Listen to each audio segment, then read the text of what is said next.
নমস্কাৰ, মই নতুন আজি এটা ৰেচিপি লৈ আপোনালোক সকলোকে আদৰিছোঁ। সেই নতুন ৰেচিপিটো আজি মই বনাবলৈ বিচাৰিছিলোঁ আলু, বিলাহী, মাছ আৰু ওলকবিৰ সৈতে। কেনেকুৱা টেষ্টি হয় সেইটো আৰু সোৱাদ কেনেকুৱা হয়, তাৰে প্ৰথমতে মই এটা কেৰাহী লৈ তাত তেল অলপ গৰম কৰি পিঁয়াজ আৰু জলকীয়া কেইটামান দি ভাজিলোঁ। ভজাৰ অলপ সময় যোৱাৰ পিছত নিমখ দিলোঁ। নিমখ দিয়াৰ অলপ সময় হালধি দি লৰাই দিছোঁ। তাৰপিছত মই আলু আৰু ওলকবি পিচ পিচকৈ কাটি থোৱা সেইখিনি মই তাত তেলতে দুবাৰে লৰাই দিলোঁ। কিছু সময় কচপাতেৰে লৰাই থকাৰ পিছত যেতিয়া গৰম হৈ যায় ঢাকন মাৰি লৰাই দিয়াৰ পিছত আকৌ ঢাকন মাৰি দিলোঁ। কিছু সময়ৰ পিছত যেতিয়া সেই আলুটো অলপ সিদ্ধ হৈছে, সিদ্ধ হোৱাৰ পিছত মই বিলাহীখিনি পিচ পিচকৈ কাটি তাত দি দিলোঁ। দি কচপাতেৰে অলপ সময় লৰাই থাকিলোঁ।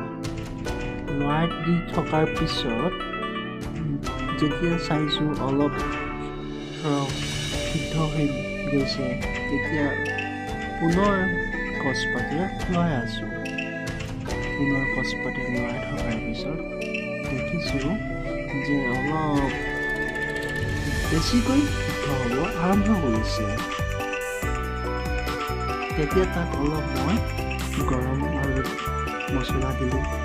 দি অলপ লৰাই দিয়াৰ পিছত যেতিয়া দেখিছোঁ অলপ সিদ্ধ হোৱাৰ নিচিনা হৈছে, হোৱাৰ লগে লগে মই তাত কুহুমীয়া গৰম পানীটো বেলেগ চচপেনত গৰম কৰি তাত মই বাকি দিলোঁ।